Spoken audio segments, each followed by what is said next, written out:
News, सच जरूरी है। दर्शकों नमस्कार, मैं हूं श्रद्धा तिवारी और आप देख रहे हैं MNS न्यूज टीवी। तो स्वागत है आपका शाम की खबरों में। एक नजर आज की हेडलाइंस की ओर। बाबा साहेब के अपमान मामले में घिरे लालू यादव। यूपी पुलिस भर्ती अमित शाह ने बांटे 60,244 को नियुक्ति पत्र। कहा बिना खर्ची पर्ची सिफारिश पूरी हुई प्रगति। केदारनाथ यात्रा पर रोक, बारिश और मलबे से रास्ता बाधित। तो खबरें विस्तार से। बाबा साहेब के अपमान मामले में घिरे लालू यादव। बिहार की राजनीति एक बार फिर गर्मा गई है। आरजेडी प्रमुख लालू यादव को अंबेडकर की तस्वीर के कथित अपमान को लेकर नोटिस भेजा गया है। राज्य अनुसूचित जाति आयोग ने उनसे 15 दिनों में जवाब मांगा है और पूछा है कि उन पर SC/ST एक्ट के तहत केस क्यों न चलाया जाए। यह विवाद उस वीडियो से शुरू हुआ है जिसमें लालू यादव के जन्मदिन के मौके पर अंबेडकर की तस्वीर उनके पैरों के पास दिख रही है। वीडियो वायरल होते ही मामला गंभीर बन गया। एनडीए के नेताओं ने लालू यादव पर जानबूझकर अंबेडकर का अपमान करने का आरोप लगाया है और दलित विरोधी मानसिकता का हवाला देते हुए तीखी प्रतिक्रियाएं दी। सत्ता पक्ष के नेताओं ने यह मुद्दा सोशल मीडिया पर उठाकर लगातार दबाव बढ़ाया। इस विवाद पर प्रतिक्रिया देते हुए तेजस्वी यादव ने भाजपा पर निशाना साधा है। उन्होंने कहा है कि बीजेपी को अंबेडकर या संविधान से कोई लेना देना नहीं है। उन्होंने यह भी याद दिलाया है कि लालू यादव ने बिहार में अंबेडकर की अनेक प्रतिमाएं लगवाई और आरजेडी पूरी तरह अंबेडकर की विचारधारा को मानने वाली पार्टी है। वही आयोग की ओर से भेजे गए नोटिस में भाषा संबंधी कुछ अशुद्धियां भी सामने आई। बढ़ते हैं अगली खबर की ओर। यूपी पुलिस भर्ती अमित शाह ने बांटे 60,244 को नियुक्ति पत्र। कहा बिना खर्ची पर्ची सिफारिश पूरी हुई प्रक्रिया। यूपी के लखनऊ में केंद्रीय गृह मंत्री अमित शाह और CM योगी आदित्यनाथ ने 60,244 अभ्यर्थियों को नियुक्ति पत्र बांटे हैं। केंद्रीय गृह मंत्री ने कार्यक्रम की शुरुआत की। कार्यक्रम मंच पर डिप्टी CM केशव प्रसाद मौर्य और ब्रजेश पाठक भी नजर आए। कार्यक्रम के दौरान CM योगी महाकुंभ 2025 के दौरान पुलिस के बदले व्यवहार की चर्चा की। केंद्रीय गृह मंत्री अमित शाह ने CM योगी आदित्यनाथ की तारीफ भी की। उन्हें लोकप्रिय और सफल CM के तौर पर संबोधित किया।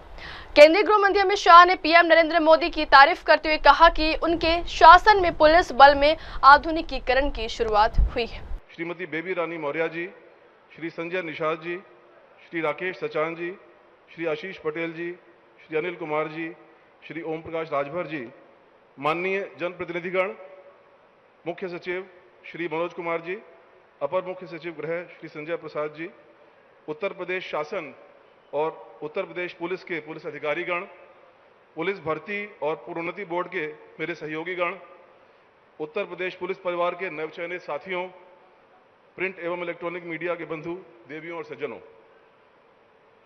आज के इस भव्य नियुक्ति पत्र वितरण समारोह में मैं माननीय केंद्रीय गृह एवं सहकारिता मंत्री श्री अमित शाह जी का हृदय से आभार व्यक्त करता हूं कि आपने अपने व्यस्ततम समय में से समय निकालकर इस गौरवशाली आयोजन को ऐतिहासिक बनाया है। आपकी उपस्थिति न केवल इन नवनियुक्त पुलिस कर्मियों के लिए प्रेरणादायक है, बल्कि यह उत्तर प्रदेश पुलिस के प्रति आपके स्नेह, विश्वास और मार्गदर्शन का भी प्रतीक है। माननीय मुख्यमंत्री श्री योगी आदित्यनाथ जी, जिनके ऊर्जावान नेतृत्व और सतत मार्गदर्शन के कारण ही 60,244 आरक्षियों की भर्ती का यह दुरूह कार्य पूर्ण शुचिता व पारदर्शिता से संपन्न हो पाया है, मैं उनका हृदय से स्वागत करता हूं। मैं मंच पर आसीन सभी महानुभावों का हृदय से स्वागत करता हूं। आज का यह अवसर न केवल उत्तर प्रदेश पुलिस के इतिहास में एक स्वर्णिम अध्याय है, बल्कि यह उत्तर प्रदेश शासन की प्रतिबद्धता, पारदर्शिता और सुशासन की सशक्त अभिव्यक्ति भी है। 2017 के बाद से उत्तर प्रदेश में कानून व्यवस्था में जो परिवर्तन आया है वह अभूतपूर्व है। यह बदलाव आंकड़ों में नहीं, जमीन पर दिखाई देता है। संगठित अपराध और माफिया तत्वों के विरुद्ध की गई निर्णायक कार्रवाई, महिला एवं बाल सुरक्षा हेतु मिशन शक्ति जैसे प्रयास और जन विश्वास में आई वृद्धि, ये सभी इस परिवर्तन की गवाही देते हैं। यह सब संभव हुआ है माननीय प्रधानमंत्री श्री नरेंद्र मोदी जी के दृढ़ संकल्प और गुड गवर्नेंस के विजन के कारण, माननीय गृह मंत्री श्री अमित शाह जी के सतत मार्गदर्शन और माननीय मुख्यमंत्री श्री योगी आदित्यनाथ जी के निर्भीक नेतृत्व और कठोर संकल्प के चलते जिन्होंने कानून व्यवस्था को सर्वोच्च प्राथमिकता और संसाधन दिए। आज माननीय गृह मंत्री श्री अमित शाह जी 12,048 महिला आरक्षियों सहित जिन 60,244 नवचयनित आरक्षियों को नियुक्ति पत्र प्रदान कर रहे हैं, वह संख्या अपने आप में एक रिकॉर्ड है। पर इससे भी बड़ा रिकॉर्ड यह है कि यह भर्ती प्रक्रिया पूर्णतः निष्पक्ष, पारदर्शी और मेरिट आधारित रही। उत्तर प्रदेश पुलिस की यह परिवर्तनशील यात्रा माननीय मुख्यमंत्री जी के ओजस्वी नेतृत्व और सतत मार्गदर्शन के बिना संभव नहीं थी।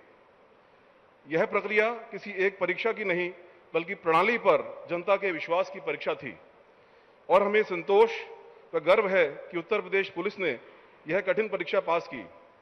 48,17,441 अभ्यर्थियों के लिए 1174 केंद्रों पर 10 पालियों में आयोजित यह परीक्षा तकनीक के सशक्त उपयोग, फेस रिकॉग्निशन, एआई, बायोमेट्रिक सत्यापन, सीसीटीवी निगरानी, ऑनलाइन डाटा प्रबंधन, सुदृढ़ और डिटेल्ड एसओपीज तथा मुख्य सचिव महोदय के नेतृत्व में सभी जिलों के प्रशासनिक व पुलिस अधिकारियों की अभूतपूर्व सहभागिता और भर्ती बोर्ड के अधिकारियों और कर्मियों की कर्मठता, इन सभी ने न केवल इसकी सुचिता को सुनिश्चित किया, बल्कि पूरे देश के लिए एक आदर्श मॉडल स्थापित किया। साथियों, अब जब आप सभी उत्तर प्रदेश पुलिस परिवार के रूप में इस पवित्र जिम्मेदारी को निभाने जा रहे हैं, तो आपके प्रशिक्षण की गुणवत्ता और सबसे महत्वपूर्ण बन जाती है। उत्तर प्रदेश पुलिस का संकल्प है कि आगामी 20 जून से 112 केंद्रों पर प्रारंभ होने वाला ऐसा प्रशिक्षण दिया जाएगा जो पुलिसिंग के परंपरागत मूल्यों, शारीरिक दक्षता, अनुशासन और कानूनी समझ के साथ साथ आधुनिक तकनीकी ज्ञान, संवाद कौशल, नागरिकों के साथ संवेदनशील व्यवहार और महिलाओं और बाल सुरक्षा के लिए संवेदनशील दृष्टिकोण से भी आपको लैस करे। आप सभी को उत्तर प्रदेश पुलिस के इस नए, मजबूत और संवेदनशील स्वरूप का हिस्सा बनने के लिए मैं हार्दिक शुभकामनाएं देता हूं। अंत में मैं एक बार फिर माननीय केंद्रीय गृह एवं सहकारिता मंत्री श्री अमित शाह जी का और उत्तर प्रदेश के मुख्यमंत्री श्री योगी आदित्यनाथ जी व सभी महानुभावों का उत्तर प्रदेश पुलिस और उत्तर प्रदेश भर्ती एवं प्रोन्नति बोर्ड की ओर से हृदय से धन्यवाद देता हूं। जय हिंद। बहुत बहुत धन्यवाद अध्यक्ष महोदय। और इस समय उत्तर प्रदेश के उप मुख्यमंत्री द्वय मंचासीन हैं। मैं अनुरोध करूंगा सर्वप्रथम उत्तर प्रदेश के माननीय उप मुख्यमंत्री श्री ब्रजेश पाठक जी से कृपया अपने उद्बोधन हेतु पधारें। आदरणीय श्री ब्रजेश पाठक जी। भारत माता के, भारत माता के। 60,000 से अधिक आरक्षी नागरिक पुलिस को नियुक्ति पत्र वितरण के भव्य एवं गरिमामयी समारोह में मुख्य अतिथि के रूप में उपस्थित भारत सरकार के गृह मंत्री, भारतीय जनता पार्टी के राष्ट्रीय अध्यक्ष रहे आदरणीय अमित शाह जी, उत्तर प्रदेश के माननीय मुख्यमंत्री आदरणीय योगी आदित्यनाथ जी, उत्तर प्रदेश के उप मुख्यमंत्री आदरणीय केशव प्रसाद मौर्य जी, माननीय सुरेश खन्ना जी, माननीय सूर्य प्रताप शाही जी, माननीय स्वतंत्र देव सिंह जी, माननीय संजय निषाद जी, माननीय बेबी रानी मौर्य जी, माननीय ओम प्रकाश राजभर जी, माननीय आशीष पटेल जी, माननीय अनिल कुमार जी, माननीय राकेश सचान जी, माननीय भूपेंद्र चौधरी जी, माननीय धर्मपाल सिंह जी, उपस्थित सभी माननीय विधायकगण, जनप्रतिनिधिगण, पुलिस ऑफिसर्स, पत्रकार मित्र और सामने पूरे प्रदेश से आए हुए हमारे आरक्षी भाइयों तथा बहनों, मैं उत्तर प्रदेश के 25 करोड़ लोगों की तरफ से आदरणीय गृह मंत्री जी का हृदय से स्वागत करता हूं, अभिनंदन करता हूं और बहुत बहुत आभार प्रकट करता हूं। आज मुझे कहने में इस बात का फक्र हासिल है, माननीय गृह मंत्री जी के कुशल नेतृत्व में देश के अंदर और उत्तर प्रदेश के अंदर जो अपराध था, जो संगठित अपराध था, जो नक्सलाइट मूवमेंट थे, हम कह सकते हैं कि देश को डिस्टर्ब करने वाली जो शक्तियां थी, उनका समूल सफाया करने का काम माननीय गृह मंत्री जी के नेतृत्व में हो रहा है। मैं उत्तर प्रदेश की तरफ से आपका हृदय तल की गहराइयों से बहुत बहुत अभिनंदन करता हूं। हमें अच्छी तरह याद है जब कांग्रेस पार्टी सहित विपक्षी दलों की सरकारें होती थी, नक्सलाइट मूवमेंट में भोले भाले ग्रामीण निरपराध लोग अचानक मारे जाते थे। लेकिन माननीय गृह मंत्री जी, आपने जो प्रण लिया, देश के अंदर से अशांति फैलाने वाले, खून खराबा करने वाले, ऐसे असामाजिक तत्वों का समूल नष्ट करने का जो बीड़ा आपने उठाया है, हमें फक्र है आपके नेतृत्व पर, गर्व है आपकी ताकत पर। आपने वास्तव में वो करके दिखाया जिसका सदियों से आजादी के बाद से लगातार इंतजार हो रहा था। आपने तय किया है कि भारत की धरती से हम नक्सलाइट मूवमेंट को समाप्त करेंगे। आपने जो समय सीमा तय की है, मुझे लगता है उससे पहले जुलाई माह में ही पूरी तरह से जो नक्सलवाद मूवमेंट है पूरे देश से सफाया हो जाएगा। उत्तर प्रदेश के अंदर आपके मार्ग निर्देशन में 2017 में भारतीय जनता पार्टी की सरकार आदरणीय योगी जी के नेतृत्व में बनी। हम कह सकते हैं वो आपका ही सबल नेतृत्व था जब 14 में आपने लखनऊ आकर के देश के कार्यकर्ताओं के एक साथ आह्वान करते हैं उत्तर प्रदेश में प्रचंड बहुमत के साथ 17 में 325 से अधिक सीटें लाकर सरकार बनाने का मार्ग प्रशस्त किया था। मैं ऐसे अवसर पर आभार प्रकट करना चाहूंगा, अभिनंदन करना चाहूंगा अपने नेता माननीय प्रधानमंत्री नरेंद्र मोदी जी का। माननीय प्रधानमंत्री नरेंद्र मोदी जी के मार्गदर्शन में देश ने दुनिया के पैमाने पर अभूतपूर्व प्रगति हासिल की है। अंतरिक्ष विज्ञान से लेकर चिकित्सा विज्ञान से लेकर कृषि विज्ञान, इंफ्रास्ट्रक्चर में भारत दुनिया के बड़े बड़े देशों के साथ कदम ताल कर रहा है। आर्थिक मोर्चे पर हम 11वें पायदान से निकलकर 5वें और आज हम 4थे पायदान पर खड़े हैं। हम कह सकते हैं कि भारत माता की जब 100वीं वर्षगांठ हम सब मनाने जा रहे होंगे, विकसित भारत का संकल्प जो माननीय प्रधानमंत्री नरेंद्र मोदी जी ने लिया है, उसको आपके अगुवाई में हम सब पूरा करने के तरफ तेजी के साथ आगे बढ़ रहे हैं। मैं बहुत अधिक समय न लेते हुए अपने आरक्षी भाई बहनों को बहुत बहुत बधाइयां देता हूं, उज्जवल भविष्य के लिए बधाइयां देता हूं और उम्मीद करता हूं कि उत्तर प्रदेश सरकार के निर्देशों के तहत पूरी तरह से अपराधी और माफिया तत्वों का सफाया करते हुए जनजीवन के कल्याण के लिए हम सब एक साथ काम करेंगे। बहुत बहुत धन्यवाद। बहुत बहुत धन्यवाद माननीय उप मुख्यमंत्री महोदय। और अब मैं निवेदन कर रहा हूं उत्तर प्रदेश के माननीय उप मुख्यमंत्री श्री केशव प्रसाद मौर्य जी से, कृपया सभा को संबोधित करें। माननीय उप मुख्यमंत्री महोदय। दोनों हाथ ऊपर उठा करके भारत माता की जयकारा करना है। बोलिए भारत माता की, भारत माता की, भारत माता की जय हिंद। भारत सरकार के गृह एवं सहकारिता मंत्री, वर्तमान राजनीति के चाणक्य, हम सबके मार्गदर्शक माननीय श्री अमित शाह जी का लखनऊ की धरती पर मैं मंच की ओर से, आप सबकी ओर से, प्रदेश की ओर से हार्दिक स्वागत और अभिनंदन करता हूं। मंच पर उत्तर प्रदेश के यशस्वी मुख्यमंत्री योगी आदित्यनाथ जी, हमारे उप मुख्यमंत्री आदरणीय श्री ब्रजेश पाठक जी, प्रदेश भारतीय जनता पार्टी के अध्यक्ष आदरणीय भूपेंद्र चौधरी जी, हमारे प्रदेश मंत्री परिषद के वरिष्ठ साथी आदरणीय सुरेश खन्ना जी, आदरणीय धर्मपाल जी, हमारे संगठन महामंत्री जी, आदरणीय सूर्य प्रताप शाही जी, आदरणीय स्वतंत्र देव जी, आदरणीय बेबी रानी मौर्य जी, आदरणीय डॉक्टर संजय निषाद जी, आदरणीय आशीष पटेल जी, आदरणीय राकेश सचान जी, अनिल कुमार जाटव जी, आशीष पटेल जी, ओम प्रकाश राजभर जी और हमारे मंत्री परिषद के सभी वरिष्ठ साथी और सभी हमारे जनप्रतिनिधि, और यहां इतनी भारी संख्या में जब आप आए हैं तो मैं एक बात आपको याद दिलाना चाहता हूं। 2017 से पहले उत्तर प्रदेश में हम सरकार में नहीं थे और पूरे उत्तर प्रदेश में गुंडे, अपराधी, माफिया, दंगाई, भ्रष्टाचारियों का बोलबाला था। उस समय का माहौल यह था कि आप सब पुलिस के जो जवान हैं, आज ऐसे युग में आप पुलिस सेवा में आए हैं जिसमें आपको चुस्त दुरुस्त कानून व्यवस्था और सही मायने में राम राज्य, सही मायने में सुशासन या स्थापित करने की बागडोर आ रही है।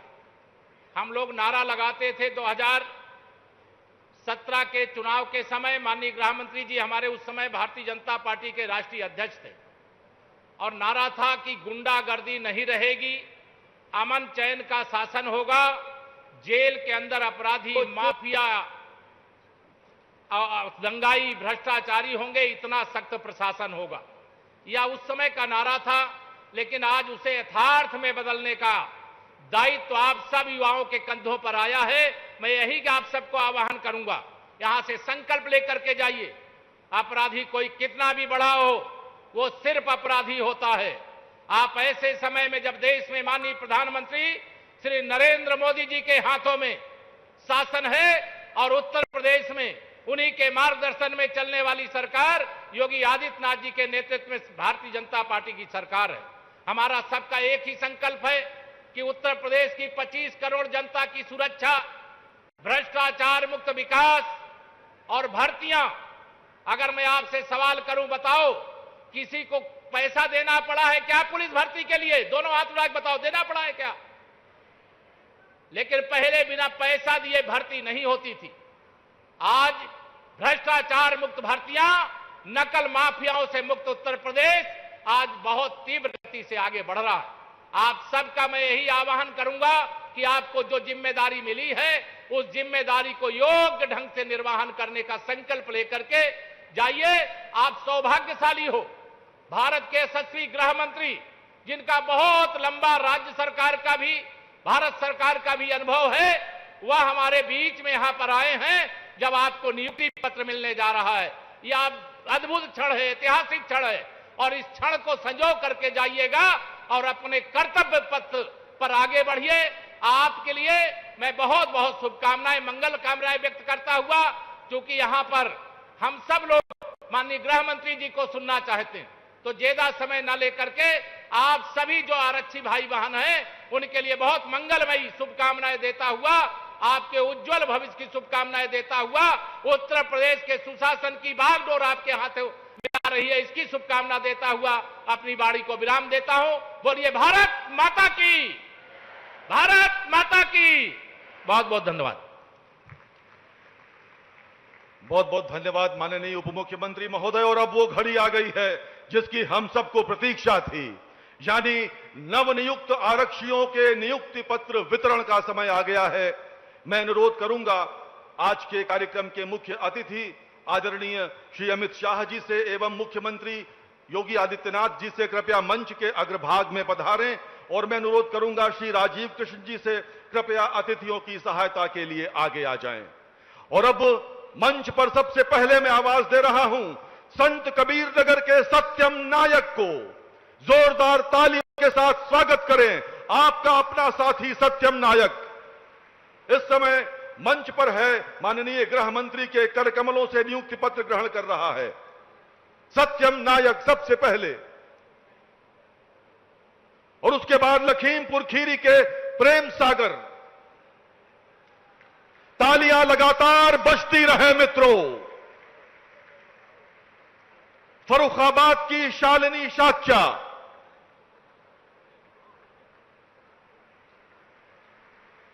बलिया के उपेंद्र कुमार यादव, बरेली की शिल्पा सिंह। बेटियां बेटों से पीछे नहीं हैं, बेटियां जोरदार तालियां बजाएं अपने लिए।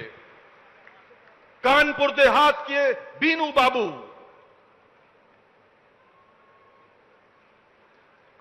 कानपुर देहात के बीनू बाबू, और उसके पश्चात महोबा के योगेंद्र सिंह।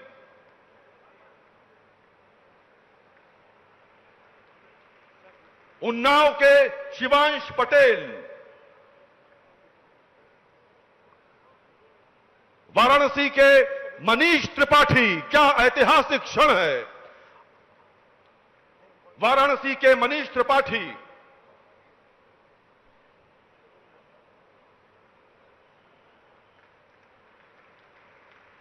लखनऊ से रोशन जहां, मनीष त्रिपाठी के पश्चात लखनऊ की रोशन जहां।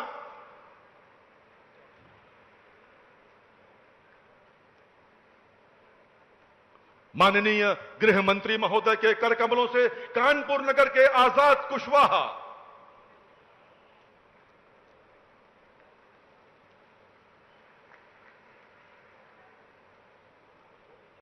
गोरखपुर की मिथिलेश भट्ट,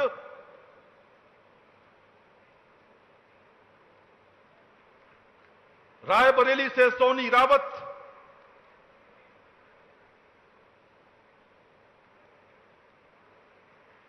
मऊ से नेहा गोंड और बागपत के सचिन सैनी, ये वो 15 नवनियुक्त आरक्षी हैं, आपके प्रतिनिधि जो मंच पर इस समय आपके समक्ष हैं। एक बार माननीय केंद्रीय गृह मंत्री महोदय के लिए जोरदार तालियां बजाएं, जो स्वयं इस अवसर पर उपस्थित हैं। बहुत बहुत धन्यवाद। मित्रों, उत्तर प्रदेश की 25 करोड़ जनता ने अपने मुखिया के साथ मिलकर विगत 8 वर्षों में उत्तर प्रदेश की तस्वीर बदल कर रख दी है। प्रदेश में अपराध और अपराधियों के विरुद्ध जीरो टॉलरेंस के सिद्धांत पर चलते हुए आज का उत्तर प्रदेश नए भारत का नया उत्तर प्रदेश है। देवियों और सज्जनों, उत्तर प्रदेश को सुशासन और विकास से जोड़ने वाले लोकप्रिय मुख्यमंत्री आदरणीय योगी आदित्यनाथ जी को अब मैं उनके उद्बोधन हेतु आमंत्रित करता हूं। माननीय मुख्यमंत्री महोदय। भारत माता की, भारत माता की, भारत माता की। वंदे वंदे वंदे।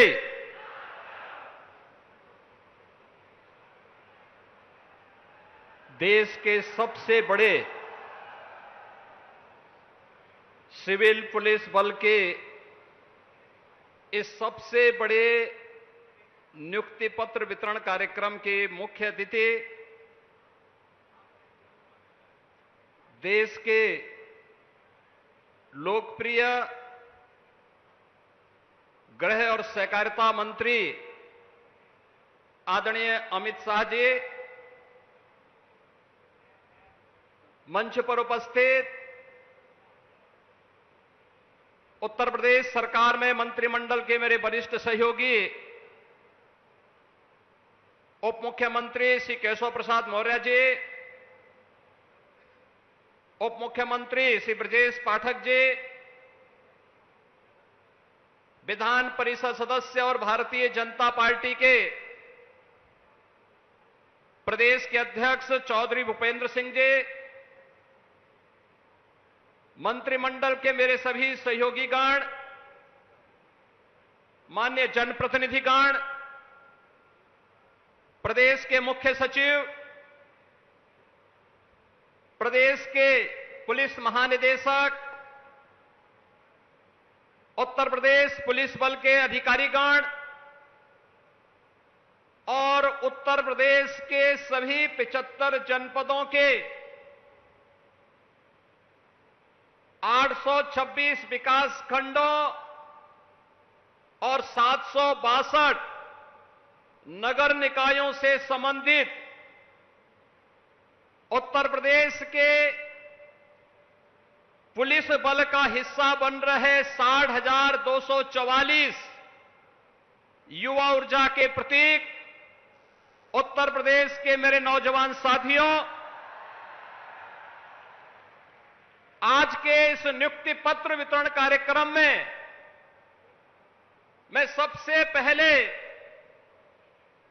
देश के परम यशस्वी गृह और सहकारिता मंत्री आदरणीय अमित शाह जी का उत्तर प्रदेश वासियों की ओर से उत्तर प्रदेश के आप सभी 60,244 नवनियुक्त पुलिस कार्मिकों की ओर से हृदय से स्वागत करता हूं, अभिनंदन करता हूं।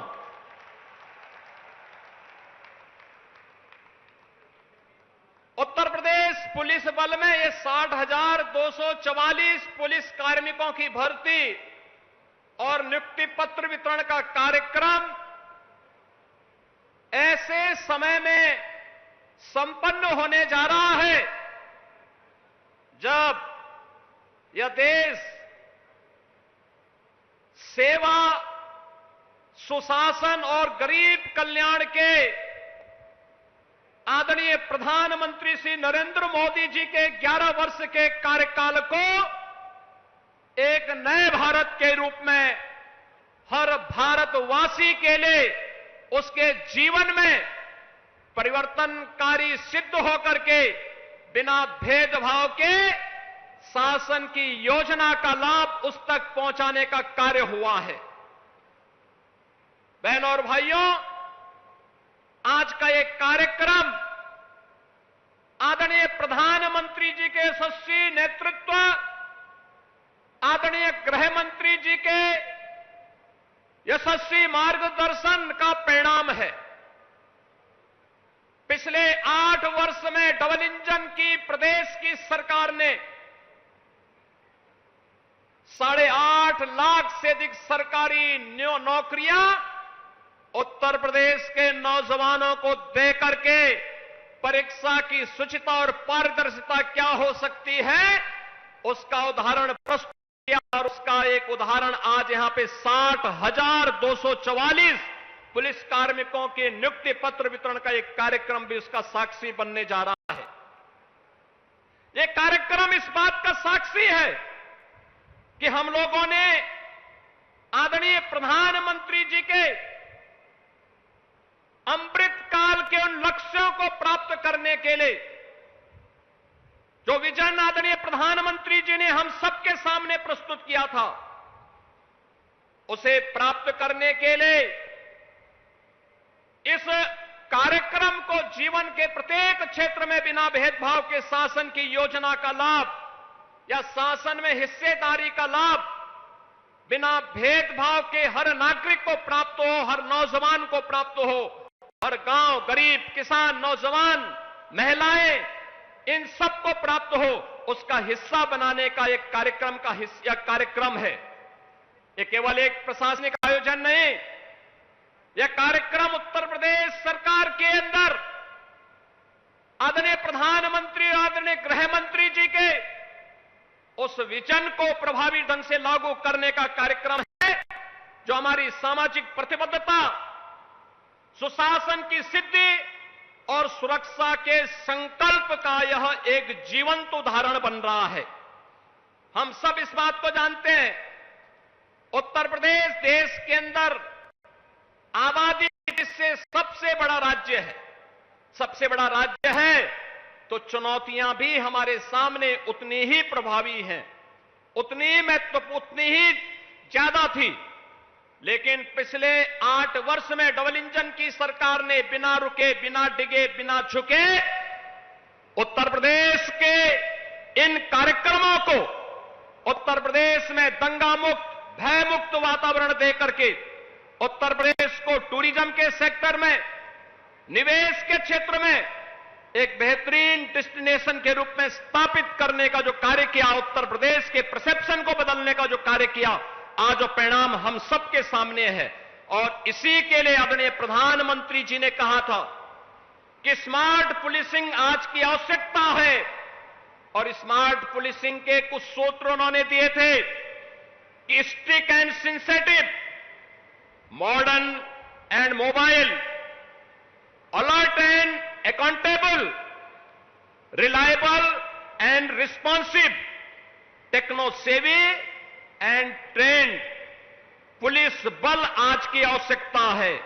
और उसी को ध्यान में रख करके हम लोगों ने उत्तर प्रदेश पुलिस बल में भर्ती की जो प्रक्रिया प्रारंभ की, हमें बताते हुए प्रसन्नता है 2017 के पहले की जो स्थितियां थी, भाई भतीजावाद था, भेदभाव होता था, परीक्षा की शुचिता पर प्रश्न खड़े होते थे, पैसा दे बगैर किसी का सिलेक्शन ईमानदारी के साथ नहीं हो सकता था। लेकिन आज ये गए दिन की बात हुई, अब तो व्यक्ति को संविधान के द्वारा प्रदत्त आरक्षण की सुविधा का लाभ देते हुए मेरिट को ध्यान में रख करके इस प्रक्रिया को पूरी पारदर्शी तरीके से संपन्न करने का कार्य आज प्रदेश के अंदर हो रहा है।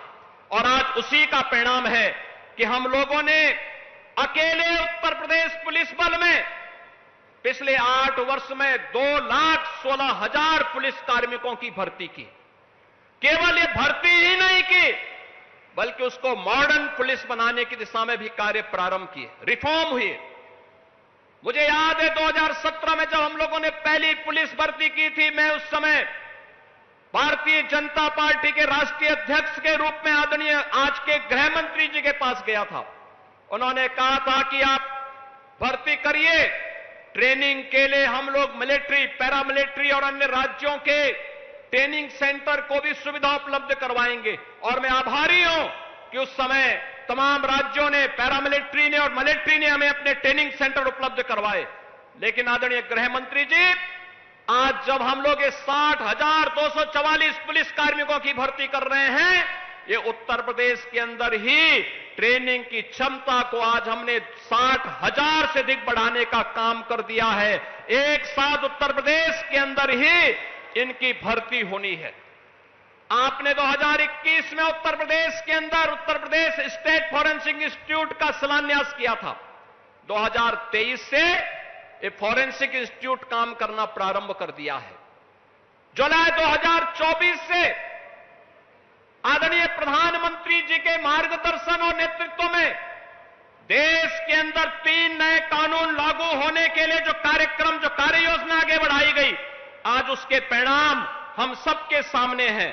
भारतीय न्याय संहिता 2023, भारतीय नागरिक सुरक्षा संहिता 2023 और भारतीय साक्ष्य अधिनियम 2023, इन 3 नए कानून की दृष्टि, जो ये 3 नए कानून हैं, जिसकी मूल भावना दंड आधारित न होकर के न्याय प्रधान है, इनमें वैज्ञानिक साक्ष्य और तकनीक का ज्ञान अत्यंत महत्वपूर्ण है माना गया है। और इसके लिए उत्तर प्रदेश में 8 नए फॉरेंसिक लैब बनकर के तैयार होकर के चालू हो चुकी हैं। 6 नए पर काम चल रहा है। 75 जनपदों में गृह मंत्रालय के सहयोग से हम लोगों ने 2-2 मोबाइल फॉरेंसिक लैब उपलब्ध करवाई है और तीसरी उपलब्ध करवाने की कार्रवाई को भी आगे बढ़ाया गया है। हर जनपद में 75 के 75 जनपदों में साइबर थाने, सभी 1994 जितने भी हमारे थाने हैं, उनमें साइबर हेल्प डेस्क की सुविधा आज उपलब्ध करवाई गई है। ये सभी इस दृष्टि से जो आदरणीय प्रधानमंत्री जी का विजन है, उस विजन को आगे बढ़ाने के क्रम में ये सभी कार्यक्रम सफलतापूर्वक आगे बढ़ाने का कार्य हो रहा है। आज जब 60,244 पुलिस कार्मिक आपके कर कमलों से नियुक्ति पत्र प्राप्त कर रहे हैं, स्वाभाविक रूप से इनके जीवन की जो तमन्ना थी, इनके माता पिता का, इनके अभिभावक के जीवन की जो एक आस थी कि ये भी पुलिस बल का हिस्सा बन सके, और यह आज उत्तर प्रदेश में आदरणीय प्रधानमंत्री जी और आपके कारण यह साकार रूप से होते हुए दिखाई दे रहा है कि गरीब से गरीब परिवार का बेटा भी, चाहे वह जनजातीय परिवार में हो, चाहे वह वंचित और दलित परिवार का हो, चाहे वह अति पिछड़ी और पिछड़ी जाति से जुड़ा हुआ हो, चाहे वह बेटियां हो, ये सभी इस पूरी पुलिस भर्ती में बिना भेदभाव के उनसे सभी को स्थान प्राप्त हुआ है। और आज वे लोग पुलिस भर्ती का हिस्सा बनकर के इस पूरे अभियान का हिस्सा बन रहे हैं। वे भी उत्तर प्रदेश के 25 करोड़ लोगों की सुरक्षा में सहायक बन पाएंगे। यह दृश्य आज हम सबको यहां पर देखने को मिल रहा है। मैं आज के इस अवसर पर इन सभी नौजवान साथियों से कहूंगा, याद रखना, एक नियम है वर्दीधारी फोर्स के लिए, ट्रेनिंग में जितना पसीना बहेगा, जीवन में उतना ही कम खून बहाने की नौबत आएगी। और मुझे लगता है इस ट्रेनिंग के साथ, उस जवाबदेही के साथ, हमें आज पुलिस का व्यवहार, दोस्ताना व्यवहार, कॉमन मैन के साथ जितना संवेदनशील हम बन सकते हैं, उनकी समस्या के समाधान करने के लिए महाकुंभ में जो पुलिस के व्यवहार की तारीफ की। महाकुंभ में अगर कर सकता है तो सामान्य नहीं, हमें इसको भी अपनाना में नए प्रयास प्रारंभ होने चाहिए। एक नया अवसर है आपको आगे बढ़ाने के लिए। उत्तर प्रदेश पुलिस ने मंत्री जी के नेतृत्व और मार्गदर्शन में उत्तर प्रदेश के परसेप्शन को बदलने में एक बड़ी भूमिका का निर्वहन। आप देश के सबसे बन रहे हैं। आपको मैं इस अवसर पर कहता हूं, आपके माताजी पिताजी आपके भाव और विश्वास व्यक्त करता हूं कि उत्तर माध्यम से आप न केवल प्रदेश के बेहतरीन सेवा करके अपने आप को साबित, फिर से आदरणीय गृह मंत्री जी का जन में हूं और केंद्र सरकार का आदरणीय प्रधानमंत्री जी का जो हमें सहयोग और मार्गदर्शन को देश के ग्रोथ इंजन के रूप में प्राप्त होता है। और आज के समारोह के लिए हृदय से आभार व्यक्त करते हुए अपनी वाणी को विराम देता हूं।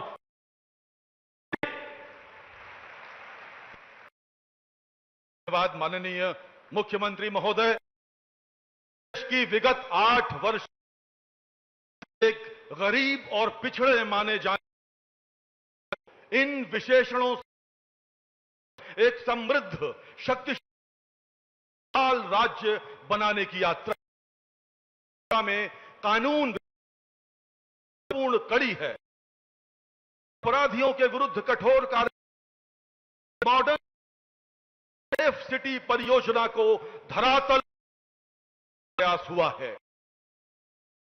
वर्तमान कानून व्यवस्था पर प्राप्त करने के लिए आइए फिल्म। यशस्वी प्रधानमंत्री vision citizen first and justice first के प्रभावी क्रियान्वयन से उत्तर प्रदेश लिख रहा है सुदृढ़ कानून व्यवस्था का नया अध्याय। कभी गुंडों माफिया की दहशत में रहने वाले उत्तर प्रदेश में आज भयमुक्त समाज की स्थापना हो रही है। कानून व्यवस्था का ऐसा शासन लोगों में विश्वास पैदा करता है। अपराध और अपराधियों के प्रति जीरो टॉलरेंस की नीति ने कसा है माफिया और अपराधियों पर कानून का शिकंजा। मिशन शक्ति के अंतर्गत उत्तर प्रदेश के सभी पुलिस थानों पर महिला हेल्प डेस्क, महिला बीट और एंटी रोमियो स्क्वाड का किया गया है गठन। महिला एवं बाल अपराध अभियोगों के निस्तारण में देश में नंबर 1 है नया उत्तर प्रदेश। स्मार्ट पुलिसिंग के अनुरूप ऑपरेशन त्रिनेत्र के अंतर्गत लगाए गए हैं 12 लाख से अधिक सीसीटीवी कैमरे। वर्ष 2016 के सापेक्ष पीआरवी के रिस्पांस टाइम में हुआ है रिकॉर्ड सुधार। पीआरवी वाहनों के रिस्पांस टाइम में पिछले 6 माह से भारत में उत्तर प्रदेश है प्रथम स्थान पर। ऑपरेशन कन्विक्शन से 95,000 से ज्यादा अभियुक्तों को मृत्युदंड और आजीवन कारावास आदि कठोर सजा से दंडित कराया गया है। माननीय गृह एवं सहकारिता मंत्री भारत सरकार श्री अमित शाह जी के कर कमलों से राष्ट्र को समर्पित लखनऊ स्थित Uttar Pradesh state institute of forensic science जटिल अपराधों को सुलझाकर नवीन न्याय प्रणाली को दे रहा है नई दिशा। योगी आदित्यनाथ और उनकी टीम ने उत्तर प्रदेश के कानून और व्यवस्था को देश में सबसे आगे ले जाने का काम किया। बेहतर पुलिसिंग के लिए आवश्यक अवस्थापना सुविधाओं का कराया गया है निर्माण। वर्ष 2017 के सापेक्ष वित्तीय वर्ष 2025-26 का बजट किया गया है 250% से अधिक। उत्कर्ष के इन 8 वर्षों में अब तक 1129 निर्माण कार्य कराए गए पूर्ण। साथ ही वर्तमान में 1381 निर्माण कार्य प्रगति पर हैं। 78,000 से अधिक आरक्षियों के लिए कराए गए हैं नए बैरक और आवास के निर्माण। अभी हाल में संपन्न हुए विश्व के सबसे बड़े सांस्कृतिक समागम प्रयागराज महाकुंभ 2025 की 7 स्तरीय सुरक्षा व्यवस्था के साक्षी बने हैं देश दुनिया के करोड़ों श्रद्धालु। भय मुक्त समाज की संकल्पना को नए आयाम देने के लिए माननीय मुख्यमंत्री योगी आदित्यनाथ के यशस्वी नेतृत्व में उत्कर्ष के इन 8 वर्षों में रिकॉर्ड भर्तियों से उत्तर प्रदेश पुलिस बल को मिली है नई ऊर्जा। 60,200 से अधिक पुलिस की भर्ती की परीक्षा संपन्न हो गई।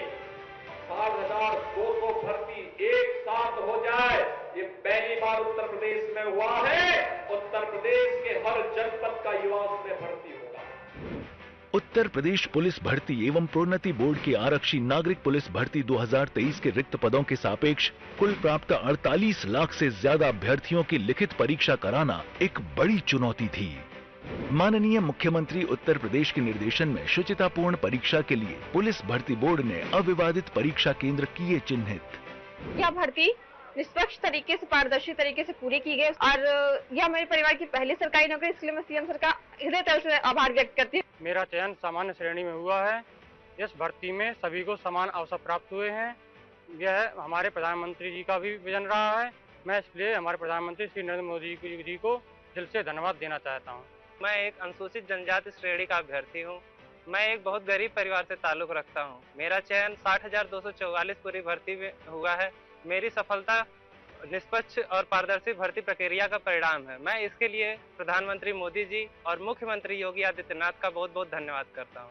जो कि पुलिस आरक्षी 60,244 में चयन हुआ है, जिसके लिए मैं माननीय मुख्यमंत्री योगी आदित्यनाथ जी का धन्यवाद प्रकट करता हूँ। सबका साथ सबका नारा ही नहीं बल्कि माननीय नरेंद्र मोदी जी और माननीय योगी जी ने इनसे साकार भी किया है, तभी मेरे जैसी अनुसूचित जाति की महिला इसमें सफल हुई है। मैं भर्ती बोर्ड और माननीय मुख्यमंत्री जी को पुनः धन्यवाद देना चाहती हूँ। परीक्षा केंद्रों पर checking, digital photo capturing, facial recognition, biometric, real time Aadhaar सत्यापन से कराया गया आर्टिफिशियल इंटेलिजेंस आधारित सत्यापन। लाइव फीड के माध्यम से त्रिस्तरीय निगरानी की गई सुनिश्चित। मिशन रोजगार के तहत आरक्षी नागरिक पुलिस भर्ती 2023 के सफल अभ्यर्थियों को माननीय गृह एवं सहकारिता मंत्री भारत सरकार श्री अमित शाह जी के कर कमलों से माननीय मुख्यमंत्री जी की गरिमामयी उपस्थिति में नियुक्ति पत्र वितरित किए जा रहे हैं।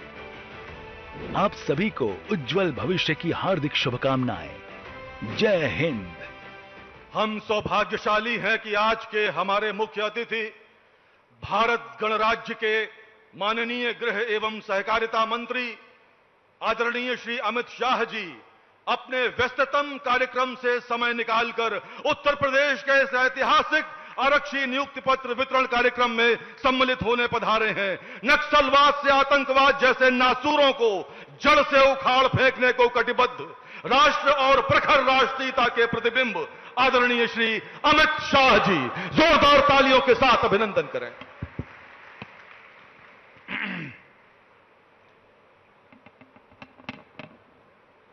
पूरे उत्तर प्रदेश की जनता सुन पाए ऐसे प्रचंड आवाज से मेरे साथ भारत माता का जयकारा लगाइएगा। दोनों हाथ उठाइए, उठाइए दोनों हाथ जरा सभी लोग अंत तक। उत्तर प्रदेश में सुरक्षा का माहौल बनाने के संकल्प की मुट्ठी भींचिए और प्रचंड आवाज से बोलिए, भारत माता की, भारत माता की। आज उत्तर प्रदेश पुलिस के ऐतिहासिक कार्यक्रम में मेरे साथ मंच पर उपस्थित उत्तर प्रदेश के लोकप्रिय और सफल मुख्यमंत्री श्रीमान योगी आदित्यनाथ जी, मेरे मित्र और उत्तर प्रदेश के उप मुख्यमंत्री श्रीमान केशव प्रसाद मौर्य जी, उत्तर प्रदेश के उप मुख्यमंत्री श्री ब्रिजेश पाठक जी, उत्तर प्रदेश भारतीय जनता पार्टी के अध्यक्ष श्री भूपेंद्र सिंह चौधरी जी, और आज जिनके जीवन की नई शुरुआत हो रही है, ये उत्तर प्रदेश के 60,244 भाइयों बहनों, आप सभी को मेरा बहुत बहुत शुभकामनाएं। मित्रों, आज हम सबके लिए भी एक बहुत बड़ा अवसर है, मगर मेरे सामने जो युवा बैठे हैं, उनके जीवन का आज शायद सबसे शुभ दिन है, क्योंकि आज ये 60,000 से ज्यादा युवा जो उत्तर प्रदेश के हर समाज, हर जाति, हर जनपद, हर तहसील का प्रतिनिधित्व करते हैं, वो सभी आज से भारत के सबसे बड़े पुलिस बल का अभिन्न हिस्सा बनने जा रहे हैं। और इसलिए मैं ये सभी 60,244 युवाओं को मनपूर्वक अनंत अनंत शुभकामनाएं देना चाहता हूं। उत्तर प्रदेश का पुलिस बल पूरे देश में सबसे बड़ा पुलिस बल है।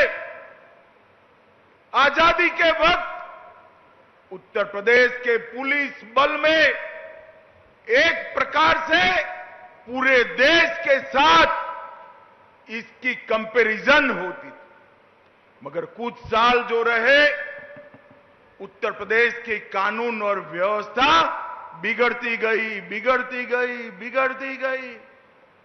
और हमारे 2017 में भारतीय जनता पार्टी की सरकार बनी, योगी जी मुख्यमंत्री बने, उत्तर प्रदेश पुलिस फिर से नई बुलंदियों को हासिल करने के रास्ते पर आगे बढ़ रहा है। और आप सभी के लिए एक गौरव का मौका है कि आज आप एक पुलिस बल, उत्तर प्रदेश पुलिस बल का हिस्सा बनने जा रहे हैं। मित्रों, नरेंद्र मोदी जी के नेतृत्व में देश भर के पुलिस बल में आधुनिकीकरण की शुरुआत हुई, मगर उत्तर प्रदेश में वो शुरुआत 3 साल देरी से हुई। 14 से 17 तक भारत सरकार की कोई सुधार प्रक्रिया दूर दूर तक उत्तर प्रदेश में दिखाई नहीं पड़ती थी। 17 में योगी जी मुख्यमंत्री बनने के बाद उत्तर प्रदेश पुलिस में भी सुधार की प्रक्रिया शुरू हुई। पहले के जमाने में कई सारी भर्तियां भी हुई, इस प्रकार की रैली भी हुई। शायद इस बार संख्या सबसे ज्यादा है, मगर मेरी दृष्टि से संख्या के ज्यादा एक बात बड़ी महत्वपूर्ण है। मेरे सामने 60,244 युवा बैठे हैं। मैं उनके सामने हिम्मत से कह रहा हूं, किसी को एक काने पाई की भी रिश्वत किसी को देनी नहीं पड़ी है।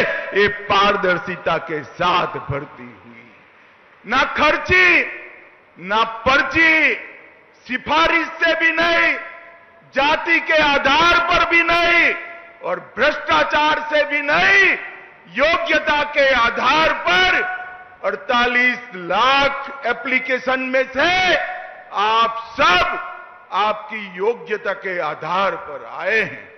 और मैं मानता हूं इससे बड़ी उपलब्धि किसी भी शासन के लिए कोई नहीं हो सकती है।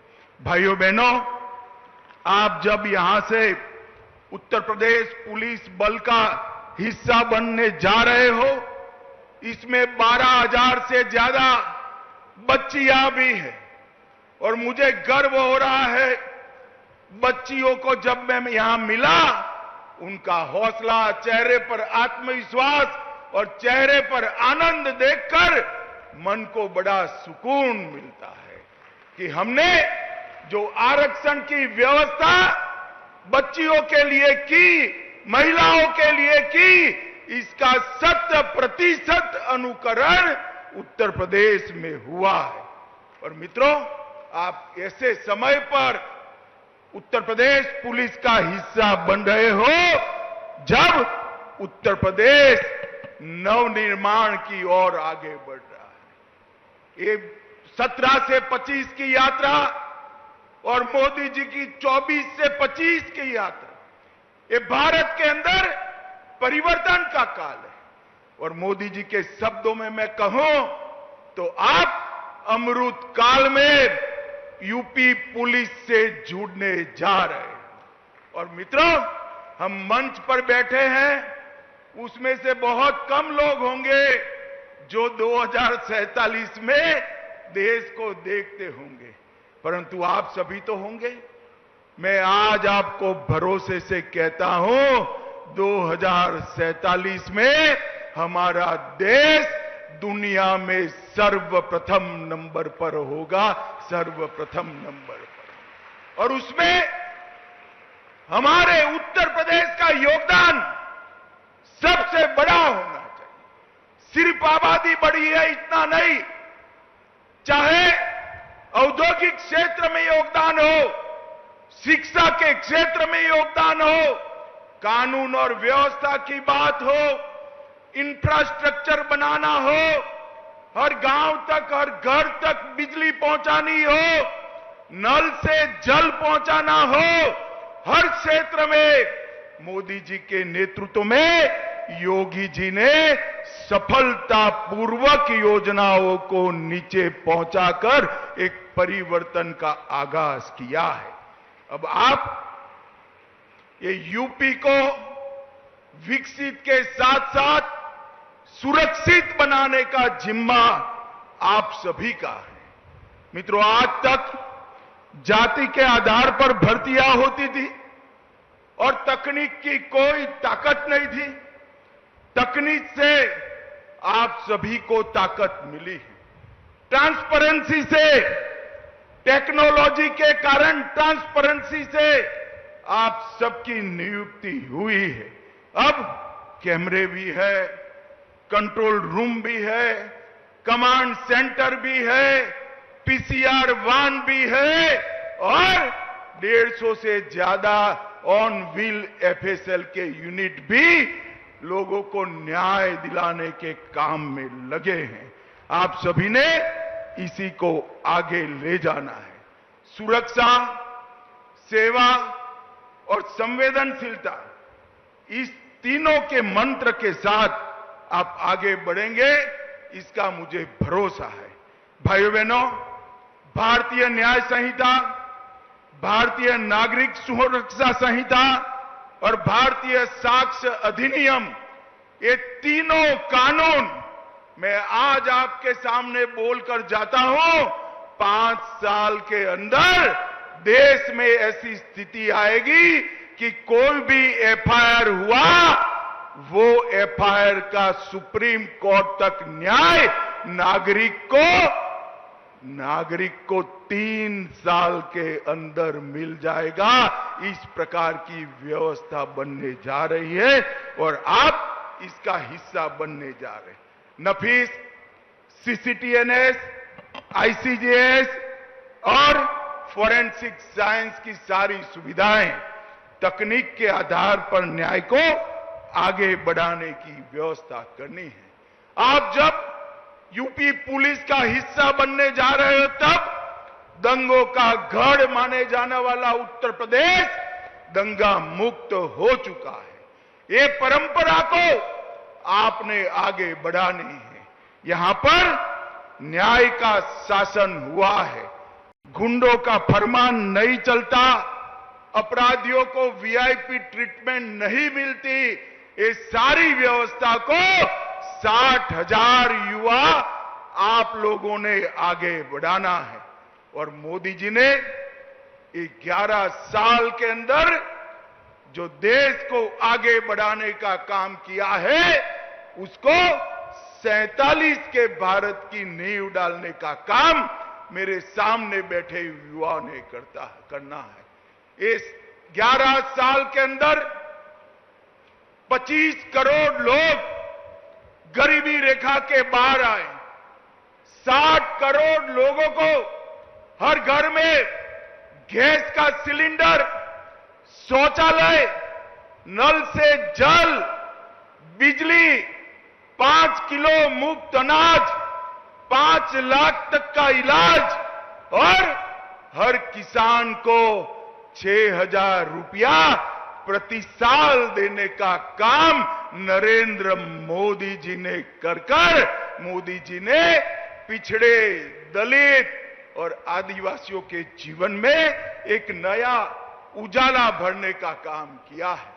और मित्रों, जब मोदी जी आए, हमारे देश का अर्थतंत्र दुनिया के अर्थतंत्र में 11वें तालिका पर था और आज 11 नंबर से आगे बढ़कर चौथे नंबर तक हम पहुंच चुके हैं। मित्रों, चौथे नंबर पर पहुंच चुके हैं और हम पर 200 साल राज करने वाले अंग्रेज आज अर्थतंत्र की तालिका में हमसे नीचे पहुंचे हैं। और आप युवाओं भरोसा लेकर जाइए, 2027 तक हमारा देश तीसरे नंबर का अर्थतंत्र बन जाएगा, दुनिया में तीसरे नंबर का अर्थतंत्र। हर युवा को मौका, नई शिक्षा नीति, रोड से जुड़े हुए शहर, 150 से ज्यादा एयरपोर्ट, 143 से ज्यादा शहरों में मेट्रो ट्रेन और युवाओं को कंप्यूटर से लैस कर देश को आगे ले जाने की पूरी कवायद नरेंद्र मोदी जी ने की है। और सबसे बड़ी बात है, मोदी जी के 11 साल में देश सुरक्षित हुआ है। ये देश के 11 राज्य में नक्सलवाद हुआ करता था, ये 11 साल में 11 राज्य में से नक्सलवाद अब 3 जिलों में बचा है। और मेरी बात याद रखना, 31/3/2026 को ये देश नक्सलवाद से मुक्त हो जाएगा। कांग्रेस के शासन में आए दिन आतंकवादी हमले होते थे। अहमदाबाद, दिल्ली, मुंबई, जयपुर, कोयम्बटूर और कश्मीर की तो बात ही न। मोदी जी के शासन के अंदर पाकिस्तान ने 3 बार प्रयास किया, उरी में किया, पुलवामा में किया और पहलगांव में किया। उरी में किया, सर्जिकल स्ट्राइक की, पुलवामा में किया, एयर स्ट्राइक की और पहलगांव में ऑपरेशन सिंदूर कर आतंकियों के मुख्यालय को चूर चूर कर दिया, जमीन में मिला। नरेंद्र मोदी जी ने पूरी दुनिया में एक संदेश भेजा है कि भारतीयों का खून जमीन पर बहाने के लिए नहीं, जो भी ये हिमाकत करेगा उसको दंड दिया जाएगा। और ऑपरेशन सिंदूर ने एक सख्त संदेश पूरी दुनिया में भेजने का काम किया है। और हमारी सेना के वीर जवानों की सटीक मारक क्षमता ने जहां बैठकर गरजते थे, इंटरव्यू देते थे, बयान देते थे, वही अड्डों को जमीन दोस्त कर उनके रोते हुए इंटरव्यू आ गए। भाइयों बहनों, इस सशक्त भारत का एक नया युग शुरू हो रहा है। अंतरिक्ष के क्षेत्र में कभी हम सोच नहीं सकते थे भारत चंद्रमा पर पहुंचेगा, मगर चंद्रमा पर ही ऐसी जगह पहुंचे जहां विश्व में कोई नहीं पहुंचा था। चंद्रमा के दक्षिण ध्रुव पर भारत का यान उतरा और मोदी जी ने इसका नाम शिव शक्ति पॉइंट रखकर हमारे देश का संदेश पूरी दुनिया में दिया, मातृशक्ति का सम्मान किया और कई सारे संस्कृति के पुनर्जीवन के काम नरेंद्र भाई ने। केदारनाथ धाम बना, बद्रीनाथ धाम बना, अयोध्या जी में रामलल्ला विराट मंदिर में विराजमान हो चुके हैं, काशी विश्वनाथ का कॉरिडोर बन चुका है, सोमनाथ का मंदिर सोने का बनने की शुरुआत हो चुकी है, ट्रिपल तलाक समाप्त हो गया है और देश में उत्तराखंड में कॉमन सिविल कोड वाला हमारा पहला राज्य बनाने का काम नरेंद्र मोदी जी के शासन में हुआ। और वक्फ बोर्ड के नाम पर जो अवैध भूमियां कब्जे होती थी, जो भ्रष्टाचार होता था, नया वक्फ कानून, वक्फ की कानी पाई भी कोई चोर न पाए, इतना सख्त कानून बनाने का काम नरेंद्र मोदी जी ने किया है। और उसी वक्त भाइयों बहनों, आप सभी लोग देश के सबसे बड़े पुलिस बल, जिसकी नफरी करीब करीब 4 लाख है, वो पुलिस बल के आज सदस्य बनने जा रहे हैं। पूरा जीवन आपके सामने है। कई लोगों ने देश के लिए जीवन समर्पित किया है।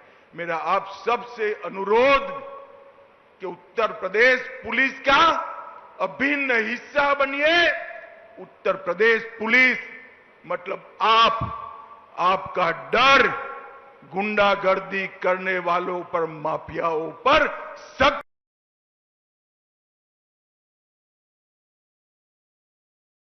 से सख्त होना चाहिए और गरीब, दलित, पिछड़े, आदिवासी, इसको आप में मसीहा दिखाई पड़ना चाहिए। इस तरह से पूरा जीवन उत्तर प्रदेश के माध्यम से आप देश की सेवा करेंगे, इसका मुझे भरोसा है। फिर से एक बार ये पारदर्शी भर्ती प्रक्रिया और समाज के हर वर्ग के समावेश के लिए उत्तर प्रदेश सरकार और इसके मुखिया योगी आदित्यनाथ और उनकी टीम को मैं हृदयपूर्वक बहुत बहुत साधुवाद देता हूं। मेरे साथ दोनों हाथ उठाकर वंदे मातरम का नारा लगाएंगे। उठाइए दोनों हाथ सभी युवा जरा और प्रचंड आवाज से बोलिए, वंदे वंदे वंदे। आप सभी को बहुत बहुत अनंत अनंत शुभकामनाएं, प्रणाम। बहुत बहुत धन्यवाद माननीय मंत्री महोदय। और आप सब कृपया अपने स्थान पर राष्ट्रगान के लिए खड़े हो जाएं। कृपया सभी राष्ट्रगान के लिए अपने स्थान पर सावधान खड़े हो जाएं।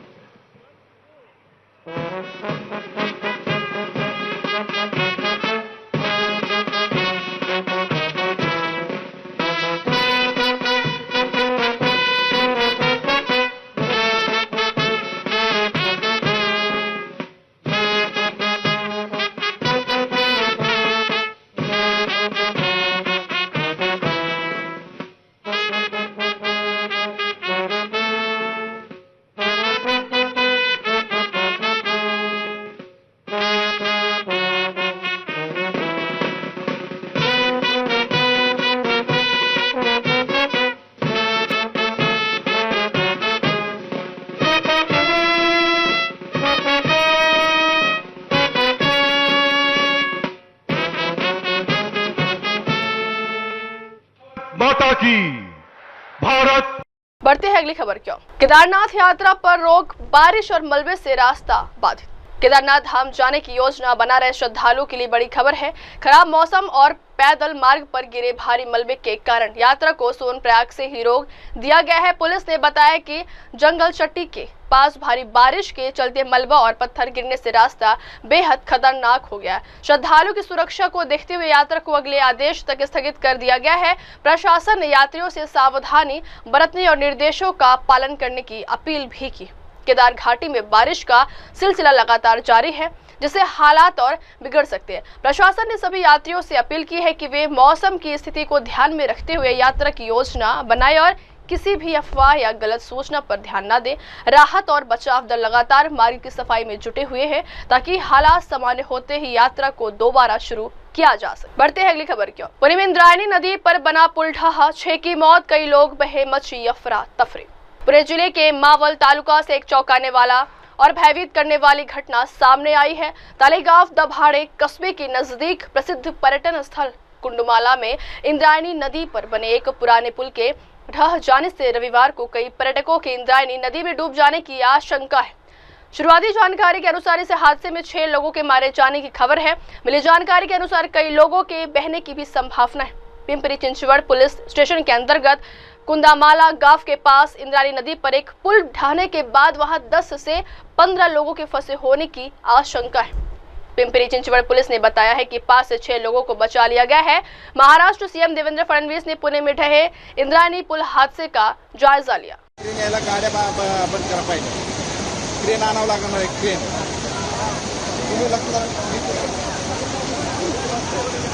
तिकडून गेलाय इथं बघा, इकडे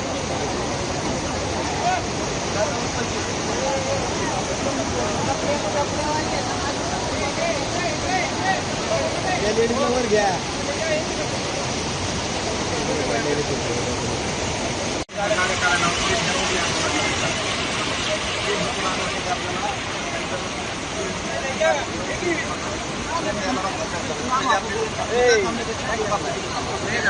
याला आवाज देऊ बाहेर घ्या।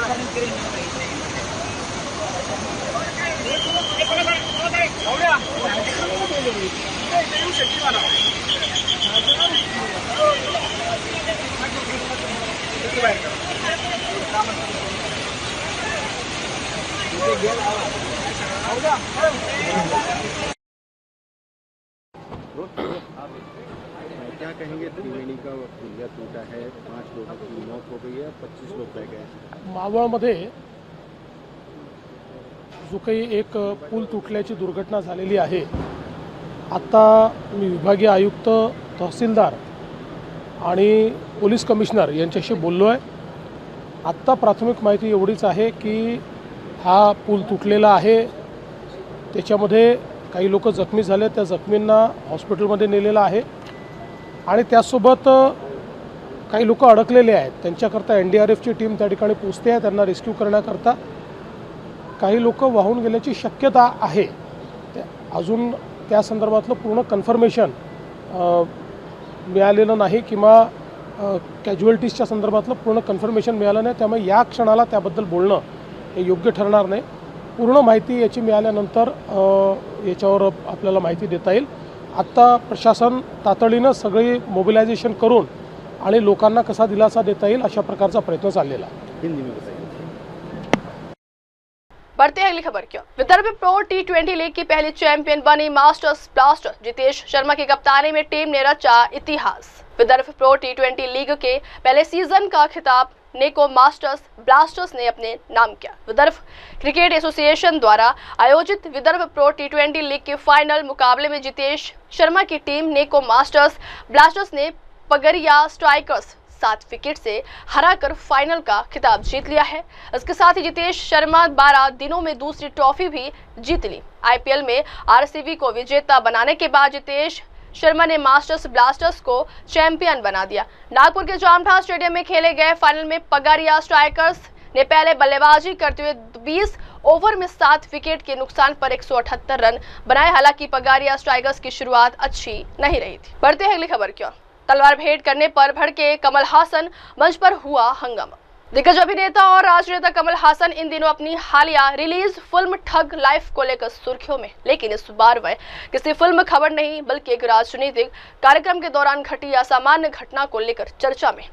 दरअसल एक पब्लिक मीटिंग के दौरान कमल हासन को जबरदस्ती तलवार भेंट की गई, जिससे मंच पर माहौल तनावपूर्ण हो गया। यह घटना मक्कल निधि मयम की एक राजनीतिक बैठक के दौरान हुई है, जहां कमल हासन मुख्य अतिथि के रूप में मौजूद थे। कार्यक्रम के दौरान कुछ स्थानीय लोग स्टेज पर आए और उन्हें तलवार भेंट करने लगे। कमल हासन ने पहले तो साफ इनकार कर दिया, लेकिन लोगों के बार बार अनुरोध पर उन्हें अनिच्छा से तलवार हाथ में लेनी पड़ी और उनके साथ फोटो भी खिंचवाई।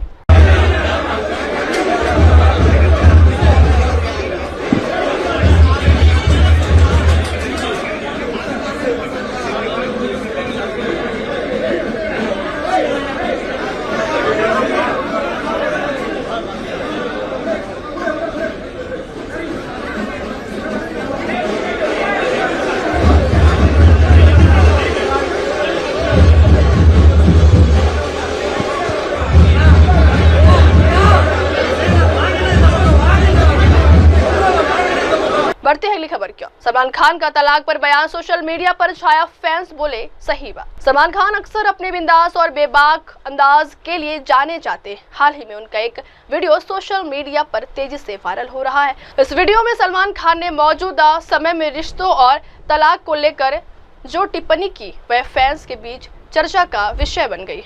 वीडियो में सलमान खान कहते नजर आ रहे हैं कि पहले लोग एक दूसरे के लिए त्याग करते थे और समझते थे, अब तो अगर रात को कोई एक टांग अंदर ले आए उस पर तलाक हो जाता है, खराटे ले लिए तो तलाक हो जाता है, छोटी छोटी बातों पर रिश्ता खत्म कर दिया जाता है और उसके बाद वो आधे पैसे लेकर भी चली जाती है। सलमान के इस बयान पर शो में मौजूदा अर्चना पूरन सिंह और नवजोत सिंह सिद्धू ठहाके लगाते दिखे, तो वही जबकि सोशल मीडिया पर भी फैंस ने इस पर जमकर रिएक्ट किया। दूसरे के लिए सैक्रिफाइस करते थे, एक वो टॉलरेंस का जो फैक्टर है वो, अब रात को एक टांग आ जाती है ऊपर तो उसके ऊपर डिवोर्स हो जाता है,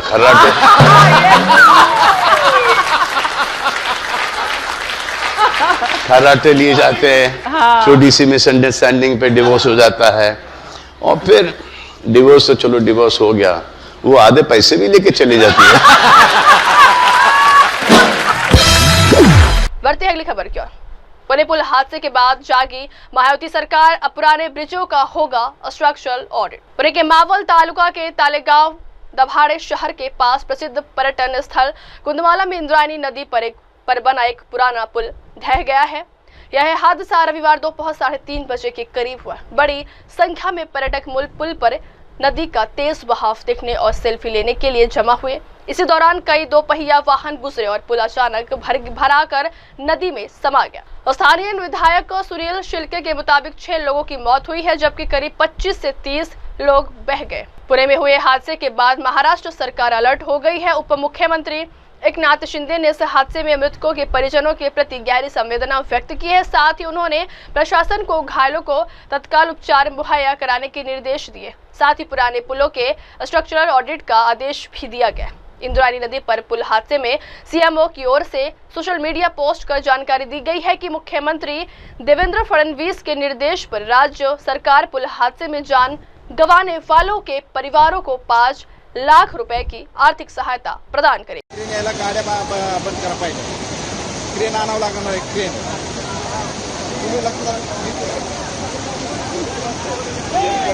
गेलाय इथं बघा, इकडे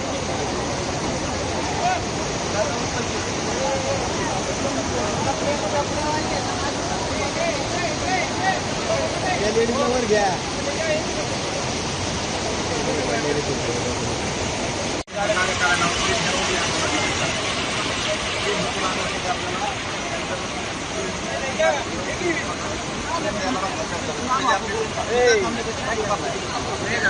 याला आवाज देऊ बाहेर घ्या।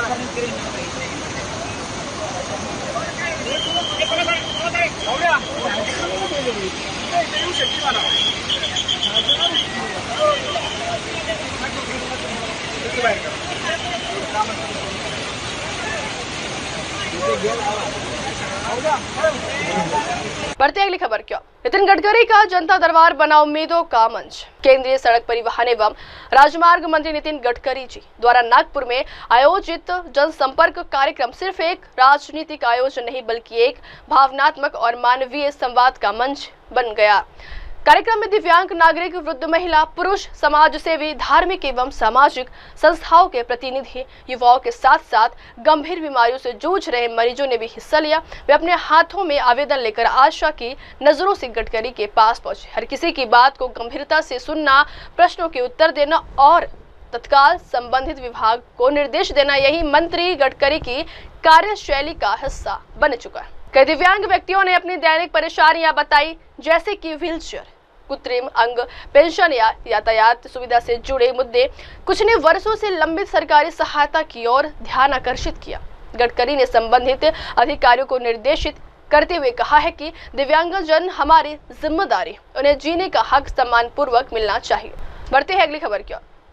सिक्किम कैलाश मानसरोवर यात्रा। बड़ी खबर आ रही है सिक्किम से, जहां कैलाश मानसरोवर यात्रा को लेकर आईटीबीपी के डीआईजी सेक्टर मुख्यालय संजीव कुमार सिंह ने कहा है कि हम तीर्थयात्रियों की सुरक्षा सुनिश्चित करेंगे।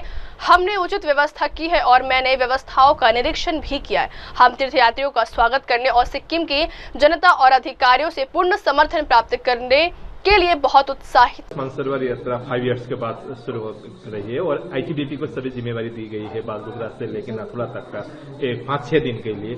तो कैसा प्रिपरेशन आईटीबीपी की ओर से किया गया है और क्या क्या अरेंजमेंट है आप लोगों की ओर से? सबसे पहले तो हमें बहुत खुशी हो रही है कि 5 साल के बाद ये यात्रा नाथुला रास्ते से फिर से स्टार्ट हो रही है और मुझे बताते हुए बड़ा गर्व हो रहा है कि 2015 में जब यात्रा इस रूट से स्टार्ट हुई थी उस वक्त भी मैं यहाँ पोस्टेड था और तब मैं डायरेक्ट रूप से इन्वॉल्व था, हमारी जवाबदारी थी। तो जो भी सरकार ने हमको जवाबदारी दी है इस रूट से यात्रा कराने के लिए, जिसमें यात्रियों की सुरक्षा से लेके उनकी मेडिकल उसी तरह के जो सुविधा उनको उपलब्ध करानी है, हम लोगों ने अपनी पूरी तैयारी कर रखी है और सारे तैयारियों का हमने जायजा भी लिया है। हम बहुत उत्सुक हैं सारे यात्रियों के स्वागत करने के लिए। तो पहला जत्था आज अभी पहुंचने वाले हैं और ये अगस्त तक चलेगा, तो पूरी जिम्मेवारी आईटीबीपी की ही रहेगा इसमें? ये अलग अलग चीजों के लिए अलग अलग जिम्मेवारी भारत सरकार देती है। तो जो यात्रा के लिए जो मेडिकल कवर, फाइनल मेडिकल, सुरक्षा और इस तरह की जो सुविधा है वो हमारी जवाबदारी है और वो जवाबदारी शुरू से लेकर आखिर तक होती है। मैं यहाँ आपको बताना चाहूंगा कि कैलाश मानसरोवर यात्रा 1981 में सबसे पहले लिपुलेख पास जो कि उत्तराखंड में है उसके द्वारा शुरू की गई थी और तब से लेकर आज तक ये जवाबदारी आईटीबीपी निभा रही है।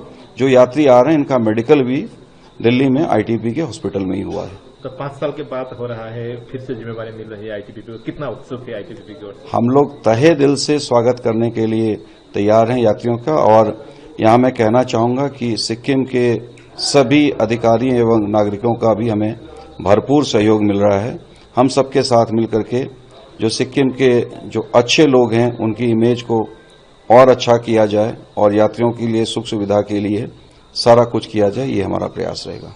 तो 10 जत्था इस रूट से जा रहे हैं, तो आप लोगों की ओर से आईटीबीपी की ओर से लाइजनिंग के रूप में कितने मेंबर जाएंगे हर जत्था में?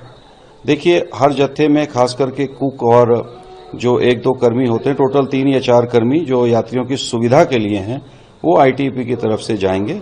लाइजन अफसर कौन जाएगा ये विदेश मंत्रालय, एक्सटर्नल अफेयर्स मिनिस्ट्री डिसाइड करती है, उनके द्वारा लाइजन अफसर डिटेल किए जाते हैं। तो 10 जत्था में 3 करके आप लोगों को रहेंगे? 3 से 4 हमारे कर्मी रहते हैं जो कि यात्रियों का चूंकि खाना भारतीय खाना बनता है वहाँ, तो वो खाना बनाने के लिए हमारे ही कर्मी होते हैं। सर, जो आज से फर्स्ट ग्रुप सिक्किम पहुंचा है, कितना लोगों का? जो सूचना हमें मिली है कि टोटल 50 यात्री होने थे, परंतु मेडिकल में कुछ अनफिट होने की वजह से टोटल 34 यात्री हैं। 34। ओके सर, आज तो इधर होल्ड करेगा और कल और परसों किधर होल्ड करेगा इसके बारे में? कल सुबह ब्रीफिंग के पश्चात ये लोग 15 माइल की तरफ जाएंगे। एक्लिमेटाइजेशन होना जरूरी है क्योंकि इनको हाई एल्टीट्यूड पे जाना है। 2 दिन वहां एक्लिमेटाइजेशन होगा, उसके बाद सेराथांग में 2 दिन का एक्लिमेटाइजेशन होगा, उसके बाद फिर ये 20 तारीख को क्रॉस करेंगे। तो इंडिया से चाइना 20 तारीख को क्रॉस करेंगे। कौन कौन से राज्य से? ये तकरीबन 5-6 राज्यों से हैं, उत्तर प्रदेश से हैं, हरियाणा से हैं, आंध्र से हैं, दिल्ली से हैं। ये लॉटरी सिस्टम से यात्रियों का सिलेक्शन होता है, तो जो जहां से आ जाएं। सिक्किम का जहां तक अभी मेरी जानकारी है, मैंने तो पहली लिस्ट में नहीं देखा किसी का नाम। सेकंड ग्रुप कब आएगा? सेकंड ग्रुप 21 तारीख को यहाँ पहुंचेगा। लगातार 5-6 दिन के गैप के पश्चात ग्रुप्स यहाँ आते रहेंगे। लास्ट अगस्त में होगा? हाँ, अगस्त में लास्ट आखिरी जत्था जाएगा। Thank you. बढ़ते अगली खबर की ओर। फ्लैट ओपनिंग के बाद चढ़ा बाजार, सेंसेक्स 200 अंक उछला। वैश्विक भू राजनीतिक घटनाक्रमों के बीच सोमवार को घरेलू शेयर बाजार में रौनक देखने को मिल रही है। सप्ताह के शुरुआती कारोबारी दिन बाजार में सपाट ओपनिंग देखी गई। हालांकि सेंसेक्स और निफ्टी खुलने के बाद ये रफ्तार भरते नजर आए। सेंसेक्स 84 अंक टूटकर 82,473 पर खुला। निफ्टी 14 अंक मजबूत होकर 42,732 पर खुला। बैंक निफ्टी 27 अंक चढ़कर 55,527 पर खुला, लेकिन थोड़ी देर बाद ही सेंसेक्स 200 अंक उछल गया। ध्यान देने वाली बात यह है कि भारी बिकवाली के बाद निफ्टी ऑटो, रियलिटी और पीएसयू बैंक के शेयरों में बिकवाली देखी गई, लेकिन बाकी के सेक्टर्स तेजी के साथ कारोबार करते नजर आए। मिडिल ईस्ट में बढ़ते तनाव का असर वैश्विक बाजारों पर भी साफ दिखा। शुक्रवार को अमेरिकी शेयर बाजार में भारी गिरावट देखने को मिली थी, जहां डाउ जोन्स 770 अंक गिरकर बंद हुआ, जबकि टेक कंपनियों से भरे नैस्डैक इंडेक्स में भी 250 अंकों की गिरावट आई और यह दिन के निचले स्तर पर बंद हुआ। बढ़ते हैं अगली खबर की ओर। शिपकीला दर्रे पर देशभक्ति की नई शुरुआत। शिमला से एक बड़ी खबर और महत्वपूर्ण खबर सामने आ रही है। भारत तिब्बत सीमा पर स्थित शिपकीला दर्रे पर अब पर्यटन गतिविधियों की शुरुआत हो चुकी है। पहल न केवल पर्यटन को बढ़ावा देने का माध्यम है, बल्कि सीमावर्ती क्षेत्रों को रणनीतिक रूप से सशक्त करने की दिशा में एक बड़ा कदम भी है। आरएसएस के वरिष्ठ नेता इंद्रेश कुमार ने इस पहल का स्वागत करते हुए कहा है कि हमने अपने सभी सीमावर्ती क्षेत्रों को मजबूत करना चाहिए। जब देश के लोग वहां जाएंगे तो उन्हें एहसास होगा कि यह सीमा हमारी है। दूसरी तरफ जो क्षेत्र है वह चीन का नहीं बल्कि तिब्बत का है, जिस पर चीन ने अवैध कब्जा कर रखा है। इस तरह की यात्राएं लोगों में देश की जमीन के एक इंच के लिए प्रतिबद्धता और चीन के खिलाफ एक जागरूक आंदोलन की भावना पैदा करेंगी। ऐसा है, धीरे धीरे करके हमें अपने सारे सीमांत क्षेत्र को सशक्त करना चाहिए। भारत सरकार ने चीन से जो आज तिब्बत हड़पने के बाद और हिमालय हड़पने के बाद सीमा बना ली है, वह सीमा चीन की नहीं है। इसलिए इस नारे को भी लगाया इस समय में। चीन की सीमा, चीनी दीवार, बाकी सब कब्जा है, नाजायज कब्जा है, तो चीन शुड वैकेट इट, ये होना चाहिए। और दूसरा, भारत की जनता जब जाएगी वहां तक तो उसको ध्यान में आएगा ये सीमा हमारी है, और जो उधर है ये भी सीमा चीन की नहीं है, ये तिब्बत की है और उसने अवैध कब्जा किया हुआ है। तो ऐसा अवैध कब्जे के विरुद्ध, चीन के विरुद्ध एक रोष जन्म ले समाज के अंदर। इसलिए टूरिज्म से वहां पर समृद्धि और विकास आएगा। उसी के साथ साथ एक कमिटमेंट आएगी for every inch of the land कि ये हमारी थी, हमारी होनी चाहिए। अब वक्त हो चलो इसको ब्रेक के बाद ही खबरें मेरे सहयोगी मिनल के साथ। तब तक के लिए देखते रहिए देश और दुनिया की तमाम बड़ी खबरें। धन्यवाद। MNS न्यूज़ला पुढील वाटचालीस खूप खूप शुभेच्छा। आप देख रहे हैं MNS न्यूज़, सच